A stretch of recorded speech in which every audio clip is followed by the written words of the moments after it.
Mi nombre es Gabriel Edgardo Yugdar y te invito a que me acompañes por este pequeño viaje a la historia de la Iglesia. Te invito a suscribirte y a ayudarme dándole un me gusta a este video. ¿Preparado para el viaje? Comencemos. Hola queridos, ¿cómo están? Bienvenidos una vez más a Diarios de Avivamientos. Vamos a viajar a la época de las cruzadas para entender de dónde surge el odio que tiene la Iglesia oriental y mantiene hasta nuestros días la Iglesia oriental hacia la Iglesia occidental, es decir, de lo que se conoce como la Iglesia ortodoxa hacia la Iglesia católica romana.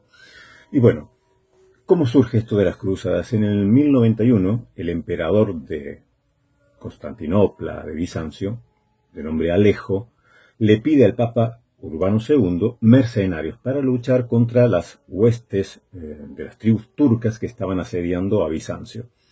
Recibió como respuesta por parte del Papa Urbano II la primera cruzada, que fue en el año 1096. Y a partir de ese momento, durante todo el siglo XII y siglo XIII, que son los años que duran las cruzadas, estos dos siglos, en el siglo XII y en el siglo XIII, habrá distintas oleadas y cruzadas en estos dos siglos.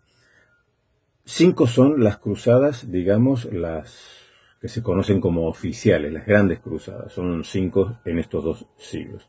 Pero entre estas cruzadas oficiales se dirigen constantemente al oriente por parte de Occidente, pequeños ejércitos de señores seculares, reyes, señores feudales, eclesiásticos, anacoretas y hasta niños, cruzadas de niños. Mientras tanto, Bizancio está asombrada, indignada y confusa. Contesta consecuentemente con un odio inextinguible que conservan hasta hoy sus herederos, los pueblos de los Balcanes, de Rusia y de la Iglesia oriental. Me voy a basar mucho en el libro de este especialista en historia medieval, no es un libro de religión, sino de historia medieval, que abarca de la Europa de 1100 a 1350, que es de Friedrich Herr, de la editorial Guadalajara. Y también voy a tomar algunas cositas de este libro que ya lo estuvimos viendo anteriormente, de Geoffrey Hindley, Las Cruzadas, peregrinaje armado y guerra santa. Ahora, nos dicen estos autores que Bizancio, sus emperadores, sus estadistas, el pueblo del antiguo imperio romano de Oriente, la Iglesia ortodoxa y la Rusia misma a partir del siglo XII, no han visto en las cruzadas del oeste más que correrías destinadas al saqueo y a la conquista de Constantinopla y de las ricas tierras del imperio bizantino. Entonces, ¿por qué nos hablan estos autores medievalistas acerca del odio de la Iglesia de Oriente hacia el Occidente, hacia la Iglesia Católica Romana? ¿Cómo se produjo este malentendido? Fiel al genio helénico de sus padres, la Iglesia Oriental se niega a admitir la idea de guerra santa. En la Iglesia Oriental, tanto en la ortodoxia como en las sectas que minaban todo el imperio bizantino, se conservan las convicciones del primer cristianismo. Es decir, el cristiano no puede luchar más que con las armas de Cristo, o sea, con el Espíritu. En cambio, en Occidente se produce un cambio a partir de la Alta Edad Media, que es que el servicio a Cristo comienza a verse como un servicio armado. El caballero que se arma para defender a Cristo, para defender la Tierra Santa, para defender el Evangelio de Cristo, para defender a los inocentes en el nombre de Cristo, para defender a la Iglesia en nombre de Cristo. Por eso se formarán todas estas órdenes, ¿no?, de los cruzados, de los templarios, de distintas órdenes de la Cruz de Malta, órdenes que se fundan, la orden de los Caballeros de San Juan, se fundan por esta idealización, por esta romantización del caballero propio de Occidente, propio de la Edad Media. Recordemos que la Edad Media se centra en Europa. No existe este concepto tanto en la parte de Oriente como en las partes que estaban ya el Islam y otras partes del lejano Oriente. es propio, la Edad Media es propia de Occidente. Por lo tanto, en Occidente, todo lo que es el caballero, la caballería, estos ejércitos de cruzados, de templarios, romantizan que la Guerra Santa, ¿no? Este ideal del caballero de Cristo, pero que defiende a Cristo y a la Iglesia de Cristo con una espada. Oriente dice que no. Oriente no tiene en sí el concepto, la Iglesia de Oriente, de la Guerra Santa. Para los orientales, Cristo y el Evangelio solamente se podían defender por medio de las armas espirituales, pero nunca por medio de tomar las armas, como si comienza a suceder y a ser promovido por la Iglesia en Occidente. Ahora, recordemos el primer papa que hace la guerra en nombre de la Iglesia. Este fue un papa de raza germánica, León IX, que gobernó la Iglesia desde el 1049 hasta el 1054. Estamos hablando antes de las cruzadas. Era hijo del conde de Egisheim. Y es el primer papa que hace la guerra en nombre de la Iglesia. León IX. Se pone en marcha contra otra raza guerrera. En nombre de la Iglesia organiza un ejército para luchar con otra raza guerrera que eran los normandos. Que curiosamente estos normandos, unos pocos años después, unos decenios después, serán los que van en la vanguardia de las cruzadas. Pero bueno, esta primera guerra santa organizada por la Iglesia, por un papa, por León IX, que gobernó la Iglesia de 1049 a 1054, tiene un final desastroso porque los normandos consiguen apresar al papa y ponerlo preso.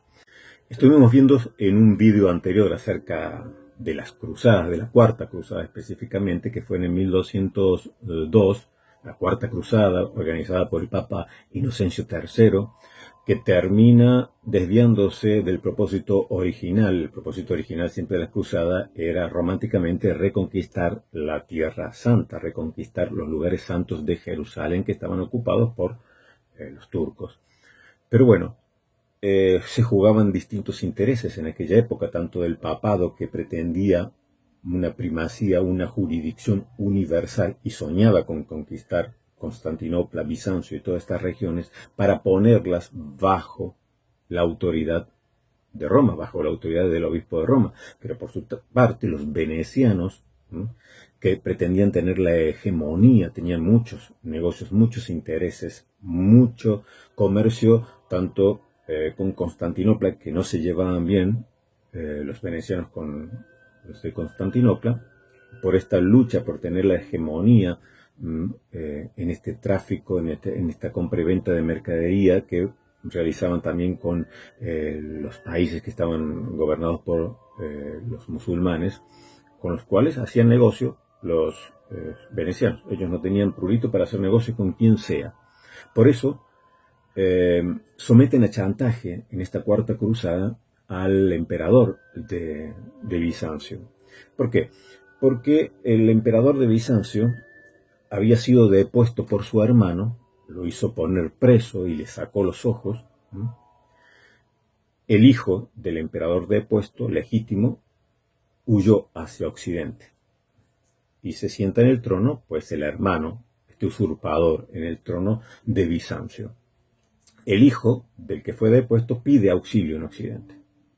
Entonces se organiza esta Cuarta Cruzada para ir a retomar el control de Bizancio, del gobierno de Constantinopla. Ahora, ¿qué pasa?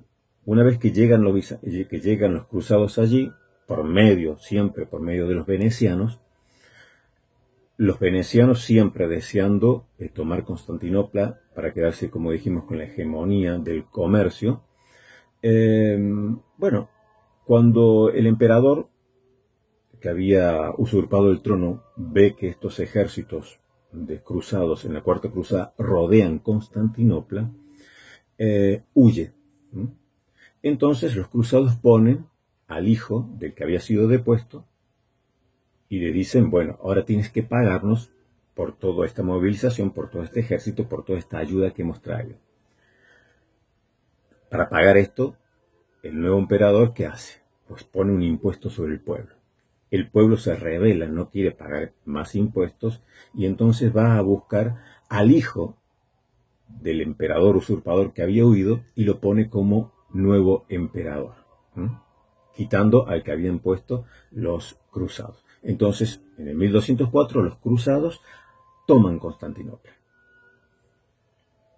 Ya que no la quieren pagar, dice, bueno, entonces nos vamos a cobrar todos nuestros servicios.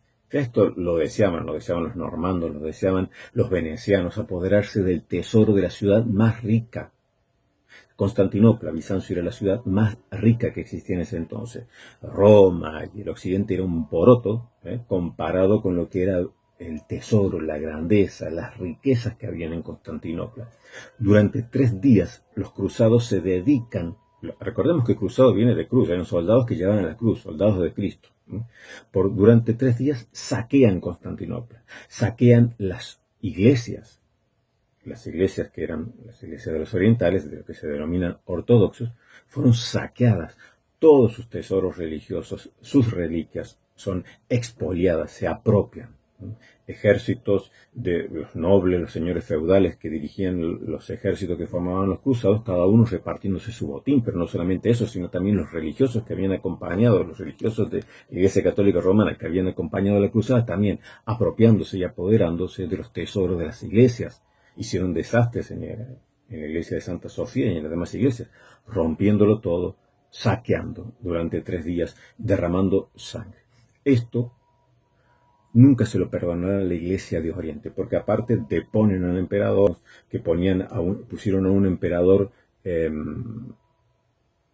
respondía a Occidente, el primer emperador latino en Oriente. De esta manera fue la única vez, duró unos 60 años, que toda la iglesia estaba bajo la jurisdicción del Papa de Roma.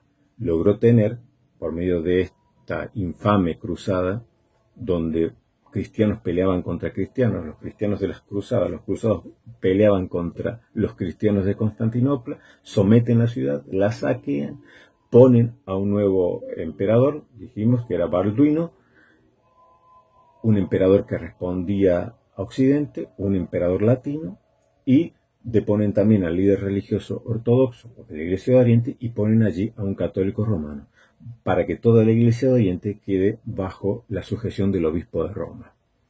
Esto no se lo perdonará nunca, tanto el saqueo de Constantinopla, el saqueo de las iglesias orientales, como esta apropiación y puesta bajo el poder y la sujeción, sometiendo a la Iglesia de Oriente al poder de Roma, nunca se lo van a perdonar los orientales. Y por eso se conserva desde esta época el odio. Recordemos que ya en el 1054 se había dividido, se había producido lo que se denomina el cisma de Oriente, que en realidad no fue Oriente el que se separó, fue Roma que se salió, que cortó relaciones con Oriente y comenzó a hacer la suya propia. Rompió Roma con los otros 4 grandes patriarcados que conformaban la pentarquía que gobernaban la Iglesia universal. Eso fue en el 1054. Pero luego, a partir de las cruzadas, y sobre todo en este 1202, que es la Cuarta Cruzada, en el 1204, que es cuando Constantinopla cae en manos de los cruzados y es saqueada por los cristianos de Occidente, eso se produce una herida que jamás va a ser sanada hasta el día de hoy. Nos dice estos historiadores, nos dice Hare, no será necesario describir aquí los continuos chantajes a que los cruzados sometieron a los débiles emperadores bizantinos. Como hemos visto, le brindaron su apoyo para retomar el control, pero el precio a pagar era tan grande que el pueblo se rebeló contra los cruzados. Pero es imposible pasar por alto el indignado grito de la princesa imperial e historiadora Ana Comnena, una princesa imperial de mediados del siglo XII, que ustedes presten atención lo que ella escribe o describe, cómo describen los orientales a los occidentales. Dice, esos francos, ese es el nombre colectivo de los cristianos occidentales, francos llamaban a los occidentales. Recordemos que la Iglesia de Occidente, el papado, se había unido con los francos, ya, y con Pipino el Breve, con luego Carlomagno, para que lo defendiera y a su vez pudiera reconquistar o tomar tierras que estaban ocupadas por los longobardos y que esas tierras las pretendía el obispo de Roma para anexarlas a los estados pontificios, para que constituyeran los estados pontificios. Entonces recurre Carlomagno, los francos aplastan a los longobardos y le dan esas tierras bajo el control del obispo de Roma. Dice la princesa Ana Colmena, esos francos son ignorantes, es decir, los occidentales, es todo lo que representa la Iglesia de Occidente, son sin cultura, belicosos y ladrones, son bárbaros que no pueden compararse en cuanto a inteligencia y cultura ni con los bizantinos ni con los árabes e islámicos. Su cristianismo es pura superstición y error, mera herejía. El Occidente es todo él negación de Cristo y de la cultura. Esa era la imagen que tenían los orientales, la Iglesia de Oriente, los cristianos de Oriente, acerca de los cristianos de Occidente que estaban bajo, digamos, el gobierno de la Iglesia de Roma, bajo el papado. Eran bárbaros. Para los orientales, los occidentales se comportaban y actuaban como bárbaros. Y el cristianismo de los occidentales, decían los orientales, es pura superstición. Roma es pura superstición y error, mera herejía. El occidente es todo negación de Cristo y de la cultura. Entonces ya vemos cómo había un resentimiento, un odio que se remarca, no solo a partir del 1054 cuando se produce el cisma de Oriente, sino a partir del 1204 cuando Occidente, con la venia implícita, no directamente, pero sí del Papa, de Inocencio III, de los papas que le siguen, se apoderan de Constantinopla, no solo que la saquean, sino que deponen a los emperadores orientales, ponen un emperador latino y ponen también como un patriarca, no alguien de la Iglesia de Oriente, sino alguien que responde a la Iglesia de Occidente y pone a toda la Iglesia de Oriente bajo la sujeción del obispo de Roma, que era el sueño del papado, tener jurisdicción universal. Obvio, como dijimos, esto durará muy poco, unos 60 años, y luego todo volverá a lo que era antes, es decir, retoman los emperadores orientales el gobierno y la Iglesia oriental retoma la autonomía, quitándose de sí el yugo de Roma, de la Roma de Occidente, obviamente. Como defensa contra el enemigo militante superior, se crea en Bizancio el mito del Occidente corrompido y el clima y la realidad de la Guerra Fría. La diplomacia bizantina y el clero oriental, que organiza viajes sistemáticos de predicación y propaganda por pueblos del Balcán, en Egipto y por Oriente Próximo, predican constantemente que el Occidente significa la guerra y el bandidaje, que es imposible sanar a Occidente, pues está corrompido desde la raíz romana. Roma, la Roma de Occidente, es Babilonia, madre de todos los vicios. No hemos sido los protestantes que hemos llamado a Roma, o la hemos seguido llamando, aunque ya se la conocía por primeros cristianos, le decían, ¿no?, Babilonia, sino que fueron los orientales. En la Edad Media llaman a Roma, a la Roma de Occidente, la llaman la Babilonia, madre de todos los vicios, llena de superstición, toda ella llena de herejía. En este libro de Friedrich Herr, El mundo medieval, Europa de 1100 al 1350, que no es un libro de religión, es un libro de historia y de cátedra de historia medieval, pero nos habla algo muy interesante. Presten atención a lo que dice este autor. En el canon 28 del Concilio de Calcedonia, recuerden ustedes, el Concilio de Calcedonia fue el cuarto concilio que se hace en el año 451. Allí donde se condena a los eutiquianos. En el concilio de Éfeso, en el 431, se había condenado a los nestorianos y ahora a la contraparte se la condena, es decir, al otro extremo, se lo condena en el 451 en el concilio de Calcedonia, a los eutiquianos. Lo que vendría a ser la postura de los monofísitas. Bueno, este canon 28 del Concilio de Calcedonia había proclamado la igualdad completa del obispo de Roma con el de Constantinopla, sin reconocer al Papa romano más que un privilegio honorífico externo. El patriarca ecuménico de Constantinopla, la pretensión de este título aparece ya en las cartas del siglo VI en forma de sello, luego, es decir, y como título en antefirma de documentos desde la segunda mitad del siglo XII. Es decir, el patriarca de Oriente comienza a usar el título de patriarca ecuménico, o sea, patriarca de toda la ecumene.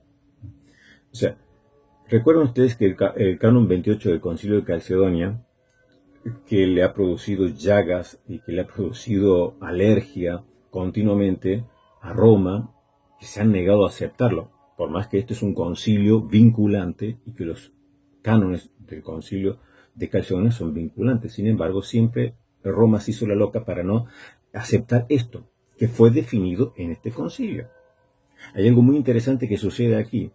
En este concilio estaba el Papa León Magno, no es que estuviera allí, estaban sus legados. Pero bueno, el Papa León Magno le envía al patriarca de Constantinopla, al patriarca de Constantinopla le envía en este cuarto concilio el tomo Flaviano. Flaviano era el patriarca de Constantinopla y allí donde desarrolla su teología, la doctrina que debería ser aprobada, la doctrina correcta, que no cae en el error del nestorianismo ni cae en el error de los monofisitas o de los eutiquianos. Claro, cuando leen en el concilio este tomo Flaviano, este escrito acerca de la doctrina que había enviado el Papa León Magno, todos dicen, Pedro ha hablado por la boca del Papa, por la boca del León, del Papa León. Y es verdad, es decir, porque reconocían que el Papa había declarado lo que era ortodoxo, lo que era la doctrina correcta. Ahora, como nos dice Laboa Gallego también en este interesante libro que yo siempre les digo, de Historia de los Papas, de este catedrático de la Universidad Gregoriana de Roma, el concilio no dijo que Pedro había hablado por la boca de León, por la boca del Papa, simplemente porque lo que el Papa había dicho, lo había dicho el Papa, sino que ellos aprobaron lo dicho porque lo que había dicho el Papa era correcto. ¿Se entiende? Es decir, no meramente porque el Papa había hablado, bueno, aceptamos lo que dice el Papa porque el Papa ha hablado y tenemos que aceptarlo, sino que aplaudieron lo que dijo el Papa porque lo que el Papa dijo estaban todos conformes y de acuerdo que eso era la correcta ortodoxia. Porque en este mismo concilio, siempre los católicos romanos, los apologistas católicos romanos te dirán, bueno, en el concilio de Calcedonia, en el 451, cuando se expone la doctrina allí por parte de los legados pontificios, los legados del León X, del Papa León Magno, todos dicen, Pedro ha hablado por la boca del Papa. Para decirte, ves cómo se impone siempre la autoridad y cómo el que dictamina en cuanto a doctrinas es el Papa. Pero lo que ellos no te dicen, que es en ese mismo concilio, y que sí lo dice este historiador católico romano, Laboa Gallego, que en ese mismo concilio es cuando se establece el canon 28 que le concede al patriarca de Constantinopla el mismo rango de autoridad que el obispo de Roma. Sube a Constantinopla al mismo nivel de Roma, inmediatamente posterior.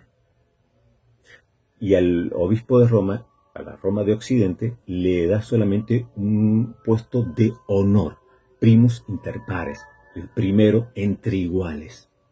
Esto desata la furia, obviamente, de los occidentales, y se han negado continuamente. Y cuando uno les pregunta acerca de este canon, que es vinculante, porque es un concilio vinculante para los católicos romanos, allí fue decretado en ese concilio que el patriarca de Constantinopla tiene el mismo rango que el patriarca de Roma.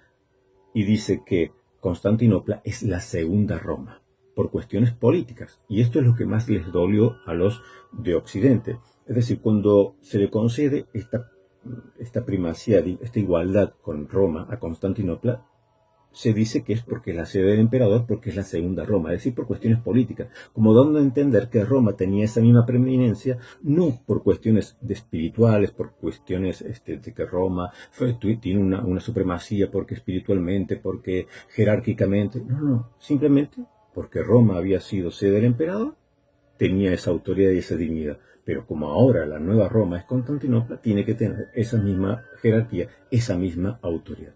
Así que se equiparan las dos. entonces por eso el patriarca de Constantinopla comienza a llamarse patriarca ecuménico, patriarca de toda la ecumene. Y a su vez el obispo de Roma se hace loco, los obispos de Roma serán los locos, rechazarán este canon, lo ignorarán, pero este canon lo que dictamina es que la Iglesia de Roma, de Occidente, y la segunda Roma, la nueva Roma de Oriente son exactamente igual y sus obispos tienen el mismo rango de jerarquía. Nos sigue diciendo este historiador medievalista que el patriarca, cuando se empieza a llamar como patriarca y a firmar y en los sellos comienza a figurar como patriarca ecuménico, patriarca de toda la ecumene, es porque él se considera representante del genio griego del cristianismo. Y el patriarca de Oriente se considera como hermano mayor del Papa Romano. Sería su hermano mayor, porque de allí viene, obviamente, de Oriente viene la fe. Es decir, se le concede un puesto de honor, una primacía de honor, que no de autoridad, que no de jurisdicción, al Papa de Roma, pero a su vez el patriarca de Constantinopla se considera a sí mismo como si fuese un hermano mayor del Papa, ¿no? Igual, aunque tenga una dignidad, un honor de primero el Papa de Roma, sin embargo, el patriarca de Oriente es como un hermano mayor, ¿no?, del Papa. Bajo la creciente presión del peligro turco en Oriente, los emperadores orientales de las casas Comnena y Paleóloga, que son estas dinastías de los emperadores de Oriente, se esfuerzan entre los siglos XIII y hasta el XV por conseguir la unión con la Iglesia romana, que lo vamos a ver cómo continuamente hay un esfuerzo por algunos emperadores de Oriente por unir a la Iglesia de Oriente con la Iglesia romana. No por cuestiones espirituales, sino por cuestiones prácticas, para conseguir de esta manera el apoyo, ¿no?, económico y el apoyo por medio de las fuerzas de ejércitos de Occidente que lo defiendan contra el poder de los turcos. La unión es el precio que debe pagar Bizancio por la ayuda militar de Occidente contra los turcos. Cuando Occidente le ofrece ayuda siempre a los emperadores para que luchen contra los turcos, el precio que tiene que pagar Oriente es que la Iglesia de Oriente se someta bajo la autoridad del Papa. Algunos emperadores incluso se pasan personalmente a la Iglesia de Roma. O sea, algunos hacen profesión pública de haberse pasado y de haber aceptado la fe católica romana de Occidente, pero fracasan. ¿Por qué? Por un lado, Roma no les puede proporcionar la ayuda necesaria, ¿no? Les promete ayuda, pero luego no logra reunir o recabar la ayuda y los ejércitos necesarios para brindarle protección, ¿no? Eso por un lado, pero por otro lado, los mismos pueblos de Oriente, los orientales, los católicos orientales o católicos ortodoxos, ¿no?, se resisten. Y su resistencia es muy fuerte. Por ejemplo, el emperador Juan III manda acuñar en 1246 una moneda de bronce en cuyo reverso aparece San Pedro con las llaves. El sueño de Roma y de Occidente, conseguir dominar el Oriente. Parece que este sueño de los papas está realizándose, porque este emperador proclama públicamente que se somete a Roma. Entonces, este emperador Juan entabla largas negociaciones con el Papa Inocencio IV. Y en el Concilio de León, por ejemplo, de 1274, un punto culminante del dominio papal en la Edad Media, en el Concilio de León de 1274, los embajadores bizantinos juran en nombre de su emperador la fe romana y la supremacía del Papa. Por ejemplo, tenemos otro caso particular en esta lucha de Roma, de la Roma de Occidente contra la Roma de Oriente, este sueño de los papas de someter a la Iglesia Oriental bajo su palio. En el año 1369, el emperador de Oriente, Juan V, se pasa al catolicismo romano occidental con todo su séquito. Pero el pueblo de Oriente y el clero se mantienen irreconciliables con los latinos. No quieren saber nada, no acompañan al emperador, se resisten a esta decisión del emperador que se pasa él con todo su séquito a la Iglesia Católica Romana. Pero a pesar de su conversión, este emperador Juan V no obtiene la ayuda militar que esperaba por medio de su conversión. Antes, al contrario, durante su viaje de regreso desde Roma y hasta Oriente, lo encarcelan por las deudas que se había comprometido a pagar, había contraído deudas por esta ayuda militar, y como no las pudo pagar, entonces lo pusieron preso. Hasta que, bueno, luego lo sueltan y regresa con las manos vacías a Constantinopla. Entonces los orientales, la Iglesia de Oriente, lo ve como un traidor, y así lo ven a todos aquellos que quieren pactar con Roma, como traidores que quieren pactar, que quieren unirse a la corrompida Occidente. Y a medida que va aumentando el peligro turco, se van acelerando estos intentos por parte, basados en la ambición de Occidente de tener dominio de todos los reinos de Occidente, tener posesiones y también dominio en Oriente. Esa es la ambición política. Pero también estaba la ambición del papado. La ambición del papado era tener la supremacía de jurisdicción universal. Por fin llegar a tener este sueño del papado de ser cabeza, el papa, de toda la iglesia. Entonces se reanudan continuamente a medida que van avanzando los turcos, y Constantinopla Bizancio se va quedando más débil. Vemos, por ejemplo, en el concilio de Ferrara y Florencia de 1438, que este sueño de los papas de Roma parece ya ser realidad. En este concilio de Ferrara y Florencia se pacta nuevamente, se establece nuevamente la unión de la Iglesia de Oriente con la de Occidente, y se pone la Iglesia de Oriente bajo el poder del Papa, bajo la tiara del Papa. Claro, todos celebran, todos festejan, pero resulta que el pueblo de Oriente, la Iglesia oriental, las iglesias ortodoxas, rechazan rotundamente esto y consideran a estos que han pactado, a estos enviados, a estos legados que han pactado esto con Roma, con la Iglesia de Roma, en este concilio de Ferrara y Florencia, los consideran, como dijimos, traidores. Y entonces este concilio, las resoluciones de este concilio, por fin la reunificación de las dos iglesias, bajo el poder de Roma, queda absolutamente en la nada, porque el pueblo, aunque los emperadores estaban de acuerdo con esto, el pueblo dijo, no, nosotros con estos bárbaros, con estos herejes de Occidente, no tenemos nada que ver. Hasta que en el 1453, definitivamente, el Imperio Romano de Oriente, la Segunda Roma, cae bajo el poder de los turcos, y ya no hay cruzada que la salve. En los últimos años, antes de esta caída, se había difundido entre los altos dignatarios bizantinos la convicción de que era mejor tener en la ciudad santa del emperador apostólico Constantino, es decir, en Constantinopla, en Bizancio, era mejor tener el turbante que la latina. Las cruzadas europeo-occidentales deben entenderse en relación con este vano y grande sueño de Roma de someter al Oriente y a la Iglesia oriental, pues se sabía muy bien que de esa unión dependía el dominio eclesiástico de la Europa oriental y también de Rusia. Recordemos que para esta época, por más que los emperadores, como dijimos, y en el concilio de Florencia se pacta la reunificación, había un dicho popular en la Iglesia de Oriente y en todo Bizancio, que es preferible tener antes el turbante del turco que la tiara del Papa. Así decían en Oriente, antes el turbante del turco que la tiara del Papa.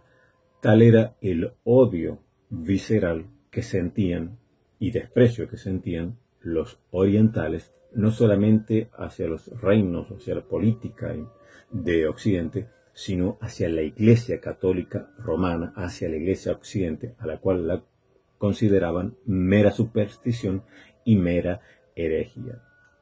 Por eso, como hemos estado viendo también en otros vídeos anteriores, cuando les presenté este sacerdote, creo que se llama Juan, ortodoxo, cuando él habla y dice la verdad, ¿no? Dice, yo no puedo llamar hermano a un católico romano, porque el católico romano está en herejía, en apostasía, y este es el verdadero sentido.